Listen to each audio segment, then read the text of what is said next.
Welcome to the Insight Channel, your user's guide to living life with vision loss. I'm Jazz, I'm a blind occupational therapist, and I'll be your guide. As a blind professional, I get tons of questions about how I do what I do, but believe it or not, the most common question I get is, how do you apply your makeup if you can't see? So today is the great reveal. I'm going to show you the basics on how to apply makeup if you cannot see your reflection in the mirror. Now, I'm no James Charles, so today we are just going to focus on simple techniques that will help you to start applying your own makeup independently if you have low vision or no vision. So prepare yourself because I'm going to start at the beginning. Yes, this is my face in all its natural glory, so if you ever question my dedication to you, my friends, remember on this day I showed my naked face to the world for you. The reason I did this is because it's important to remember that there's more to feeling good and feeling confident with makeup than just applying color when you can't see your reflection in the mirror. It actually all begins with skincare. When your skin is healthy, you don't need to plaster on a lot of products to look and feel beautiful. I eat healthy, I exercise, I stay away from toxins, and I drink a lot of water. I also make sure that my skin is kept clean and moisturized. You too can make these healthy choices. You just need to remember that everything you put into your body is going to be reflected in your skin. When you're choosing products, you want to make sure that you're choosing products that don't force you to pull or stretch your skin. For example, I use a moisturizer that is silky smooth and goes right into my skin, so I don't need to work at it too hard to get it to go in. And when you're putting moisturizer on, be sure you're getting the edges of around your jaw and your neck as you go along.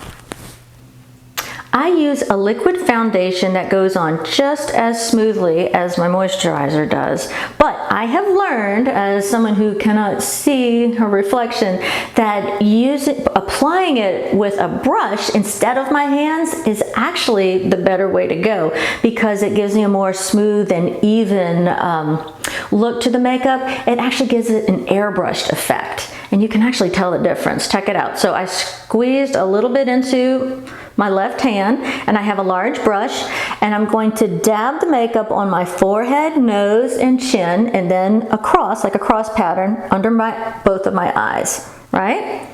And so now I'm going to take the brush and with a circular pattern, work out from those areas. And what it's doing is it's not stretching my skin like my fingers would normally be doing. I'm going to add a little bit more as I go here. I'm not stretching out my skin, and I'm able to get a nice even distribution of the makeup. And if you pick, be sure when you're looking at your foundations that you pick something that has SPF in it to protect your skin from the sun. And you can even get brands that have color care that help to even out the color of your face in case you've got any little dark spots or discolorations. And there you go. Be sure, right now I am working the brush around my jawline just to make sure everything is good and nice and smooth. And there you go. I look like a whole new woman. So now we're going to look at eye color. If you are just getting started with learning how to put on your makeup without looking in the mirror, I suggest you use nice soft neutral colors because they're going to be a little bit more forgiving and it's going to help you build your confidence. Now I have all different kind of colors here.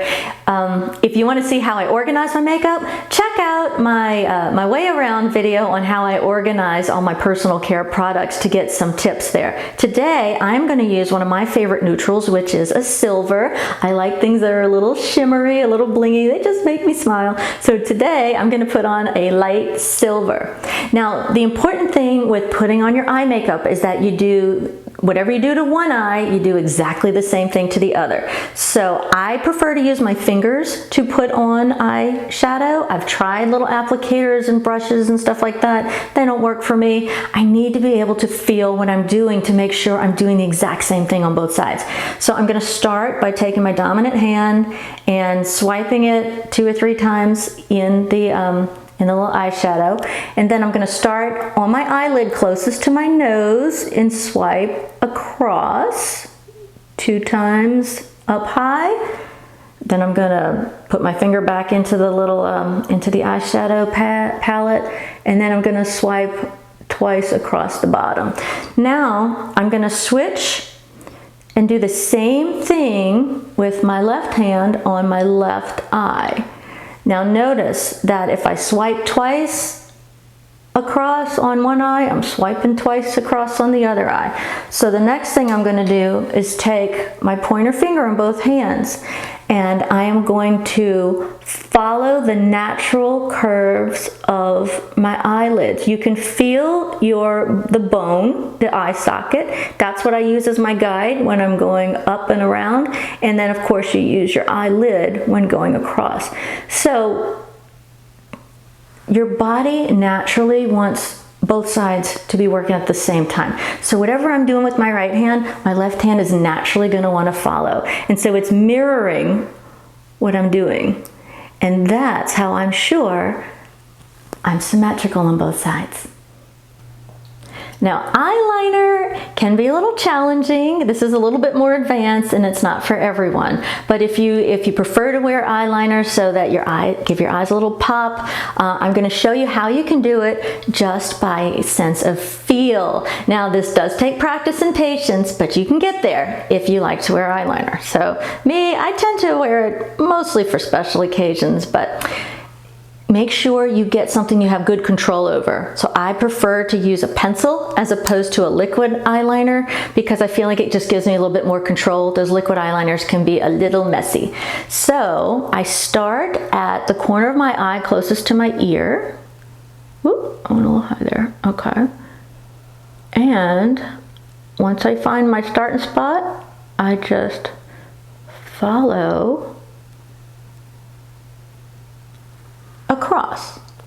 And so now I'm going to do the same thing on the top. I find the corner of my eye. I'm going to start in the same spot I did before, but I have my eye closed.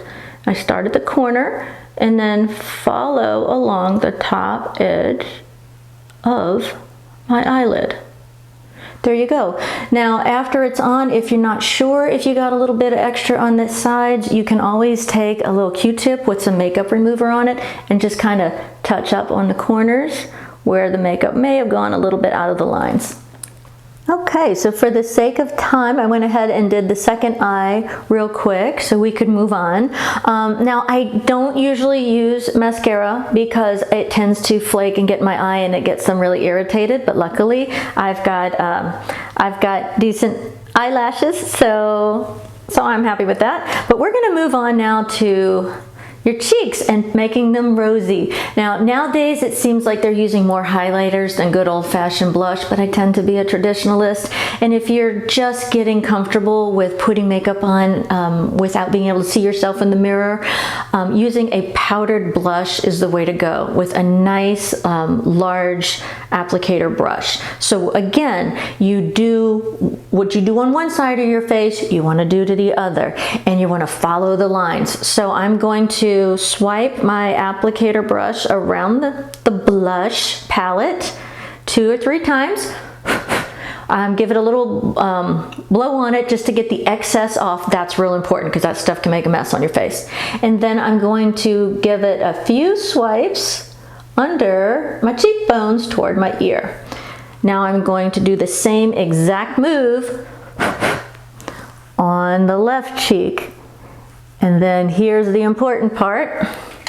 You put that down, get your hands out, and go ahead and blend, blend, blend so you don't have a straight line on your face. So now we're moving on to lip color.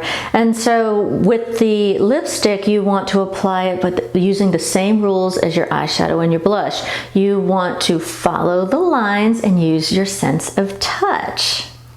The hardest part's going to be the peaks of your lips because they come to a point, but you're just going to follow the edges of your lip and then fill it in. Check it out.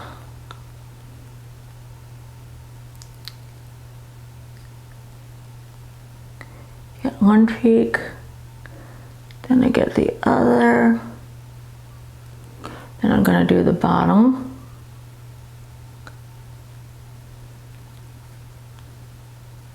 Okay. Then once I have them lined, I'm going to go ahead and put more color on the brush and fill in.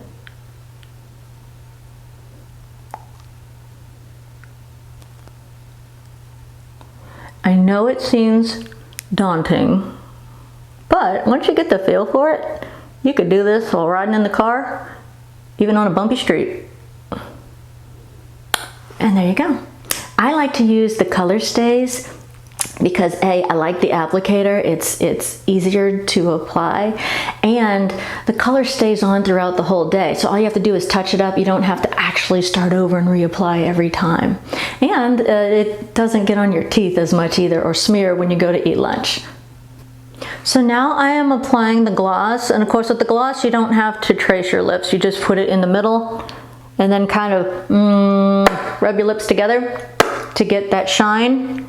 So whether you use an applicator like the CoverGirl sticks that I use, or you use the regular old-fashioned tube lipstick, it's all the same principles. You just need to get a feel for the edges of your lips so you know how to outline. You can feel when you're outlining them, and then you fill them in. And then at the end, it's good practice to take your finger and just go right down the middle to make sure you got a nice crisp line. So now you have insight into how this works. You too can be independent to put your makeup on. All you have to do is use pattern movements and follow the natural lines of your face by using your sense of touch. It just takes patience and practice to gain that confidence that you need. Remember, makeup is just icing. It's your inner beauty that attracts people to you and puts that sparkle in your eye. So if you're feeling good on the inside, it's going to shine on the outside. Thanks for watching. If you like this video, be sure to click the thumbs up at the bottom of your screen and subscribe so you'll be notified when I post new videos. Be sure to send me your comments, your questions, and your ideas for future videos. I'd love to hear from you. My job is to give you the tips, tools, and techniques for living life with vision loss. So no worries, you got this. See you next time.